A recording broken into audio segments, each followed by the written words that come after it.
Hello students, this video is about connective tissue. The tissue which connects various body organs together is called connective tissue. The cells of connective tissues are loosely packed and embedded in an intercellular matrix.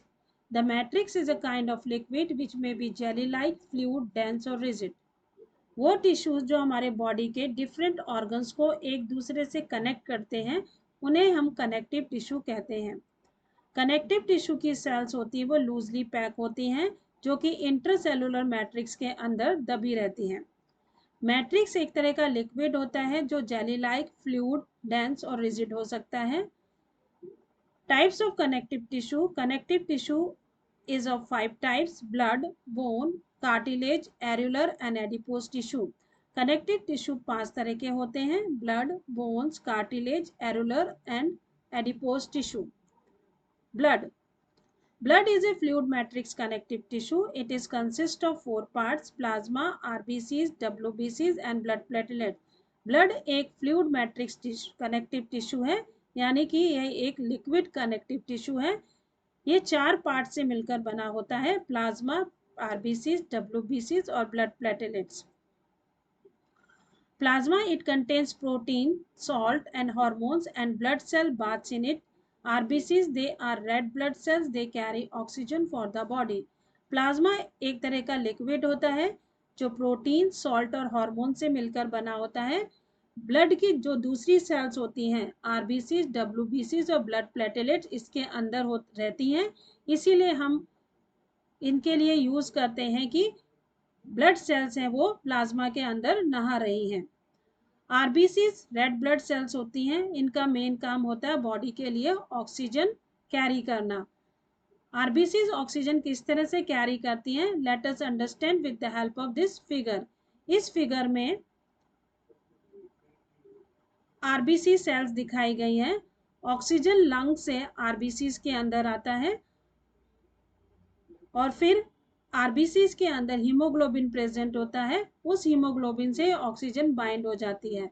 जब हमारे tissue की sales को oxygen की ज़रूरत होती है तो ये हीमोग्लोबिन आरबीसीज को मदद करता है कि वो ऑक्सीजन को टिश्यू की सेल्स तक पहुंचा सके। So this is about the working of RBCs. Oxygen from lungs comes into the RBCs. Inside the RBCs, hemoglobin molecule is present. The oxygen binds with the hemoglobin molecule. Whenever the tissue cells needs the oxygen, this oxygen is released by the hemoglobin to the tissue cells. Next is WBCs. They are white blood cells. They protect us from foreign particles. Hence, they are also called soldiers of our body. WBCs are further divided into 5 types on the basis of shape of their nucleus. They are neutrophils, eosinophils, basophils, lymphocytes and monocytes. WBCs होती है वो white blood cells होती हैं। ये हमारी body को foreign particles यानी कि माइक्रोब्स, बैक्टीरिया, वायरसेस, फंजाई, इन सभी माइक्रोब से बचाती हैं। इसीलिए WBCs को हम अपने बॉडी के सैनिक के नाम से भी जानते हैं। WBCs को 5 भागों में डिवाइड किया गया है उनके न्यूक्लियस के शेप के अनुसार। ये 5 तरह के WBCs हैं: neutrophils, इसिनोफिल्स, basophils, lymphocytes and monocytes.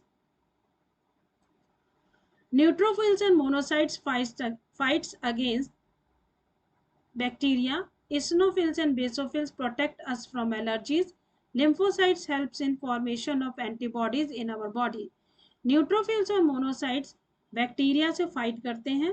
Eosinophils और basophils हमें एलर्जीज से बचाते हैं और lymphocytes हमारे बॉडी के लिए एंटीबॉडीज बनाते हैं। Let us understand the working of white blood cell with the help of this figure. White blood cells are divided into 2 types on the basis of presence of granules and without presence of granules. The white blood cell in which granules are present are called neutrophils, eosinophils and basophils. The white blood cells in which granules are absent are called agranulocytes.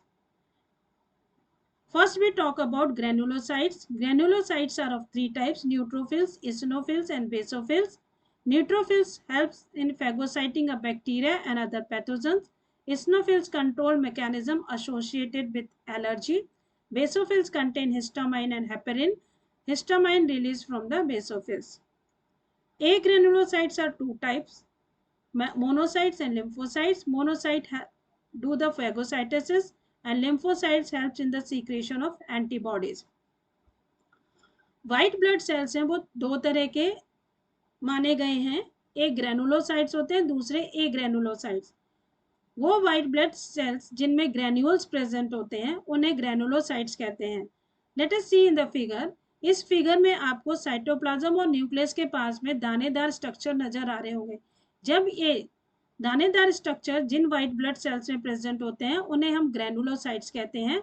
अब हम ये ए granulocytes में देखेंगे, इनके cytoplasm और nucleus में ये दानेदार स्ट्रक्चर नहीं होते हैं, इसीलिए इनको हम ए ग्रेनुलोसाइट्स कहते हैं। न्यूट्रोफिल से उनका मेन काम होता है बैक्टीरिया और दूसरे पैथोजन जो डिजीज कॉज करते हैं उनको किल करना। इस्नोफिल्स होते हैं वो हमें एलर्जीज से बचाते हैं। बेसोफिल्स इस्नोफिल्स को हेल्प करते हैं हमें एलर्जी से बचाने में के लिए। वो हिस्टामाइन और हेपरिन नाम के केमिकल को रिलीज करते हैं। ये हिस्टामाइन और हेपरिन है वो एलर्जी कॉजिंग ऑर्गेनिज्म से फाइट करते हैं और हमें एलर्जी से बचा देते हैं। मोनोसाइट्स का काम भी फैगोसाइटोसिस है, यानी ये भी बैक्टीरिया और दूसरे माइक्रोब्स हैं उनको किल करके हमारी बॉडी को प्रोटेक्ट करते हैं। लिम्फोसाइट्स एंटीबॉडीज बनाते हैं। ये एंटीबॉडीज हमारे इम्यून सिस्टम को मजबूत बनाने में मदद करते हैं। Blood platelets, they help in clotting of blood. Blood platelets हमारी बॉडी में ब्लड के क्लॉटिंग में मदद करते हैं। अब क्लॉटिंग ऑफ ब्लड क्या होती है, let us understand with the help of this figure. इस फिगर में, in this figure there is broken blood vessels are present. These blood vessels are broken due to injury. As soon as we will get injured, red blood cells comes out from our injured body part along with the blood platelets. As soon as RBCs comes out, the white blood cells become activated and they start clotting of blood with the help of the fibrin protein. And as a result of this, the liquid blood is converted into the thick blood. So what is blood clotting? The conversion of liquid blood into thick blood is known as blood clotting. जैसे ही हमारे body में injury होती है, कहीं पर भी चोट लगती है, तो ब्लड वेसल्स होती हैं उनकी दीवार टूट जाती है। जैसे ही ब्लड वेसल्स की दीवार टूट जाती है, आरबीसीज हमारे बॉडी से बाहर निकल जाते हैं उस इंजर्ड बॉडी पार्ट से, और ब्लड प्लेटलेट्स होती हैं वो भी बाहर निकलने लगती हैं। पर जैसे ही हमें चोट लगती है, ये ब्लड प्लेटलेट्स होती वो एक्टिवेट हो जाती हैं। उनके एक्टिवेट होने के साथ ही फिब्रिन प्रोटीन बनती है। ये फिब्रिन प्रोटीन होती है ब्लड प्लेटलेट्स की मदद से आरबीसीज को एक दूसरे से बांधने में मदद करती हैं। जैसे ही आरबीसीज एक्टिवेटेड ब्लड प्लेटलेट्स और फिब्रिन से बन जाते हैं, तो हमारा वो लिक्विड ब्लड होता है वो थिक ब्लड में कन्वर्ट हो जाता है। इसी लिक्विड ब्लड का थिक ब्लड में कन्वर्ट होने की प्रोसेस को हम ब्लड क्लॉटिंग कहते हैं। And blood clotting is done with the help of blood platelets. Functions of blood. Blood carry oxygen to the body. Blood transport gases, digested food, hormones and waste material to different parts of the body. Blood protects us from foreign particles by producing antibodies against them. Blood है वो हमारी body के लिए oxygen को provide करता है। Blood different type की gases like carbon dioxide और ऑक्सीजन को ट्रांसपोर्ट में मदद करता है। हम जो भी फूड खाते हैं उसका डाइजेशन होने के बाद में पूरी बॉडी में उस फूड से जो एनर्जी मिलती है that is transported with the help of the blood. Blood hormones जो हमारे बॉडी में बनते हैं उनको ट्रांसपोर्ट करने में भी मदद करता है। हमारी बॉडी में बहुत सारा वेस्ट मटेरियल बनता है, उस वेस्ट मटेरियल को भी बॉडी से बाहर निकालने में ब्लड मदद करता है। ब्लड हमें जो भी फॉरेन पार्टिकल्स हैं, माइक्रोब जैसे बैक्टीरिया, वायरसेस, फंजाई हैं, इन सब से प्रोटेक्ट करता है और उनके अगेंस्ट में एंटीबॉडीज बनाता है, जिससे हमारा इम्यून सिस्टम होता है वो मजबूत हो जाता है। So this is about the blood which is the first connective tissue that we completed in this video. In next video we study about the next connective tissue.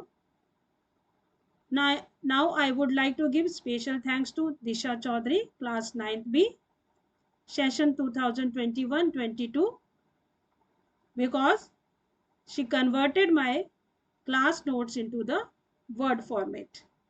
Thank you, Disha.